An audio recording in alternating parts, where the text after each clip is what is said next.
91-yillar bilan o'ynash yaxshi emas. Nimaga deysizmi? Chunki 91-yillar juda ham boshqacha bo'ladi. Ularda har taraflama hamma narsa bor-da.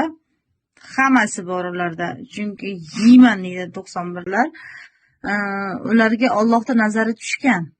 1991-yil mustaqil bo'lgan yil. Allohim izni bilan o'sha kunda biz tug'ilganmiz. 1991-yilda.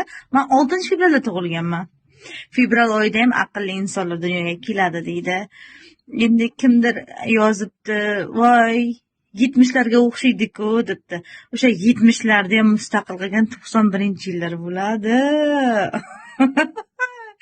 91lar legenda. 91larda ustidan unaqa gapirish mumkin emas.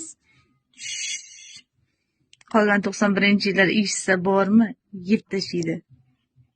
Sog' bo'linglar.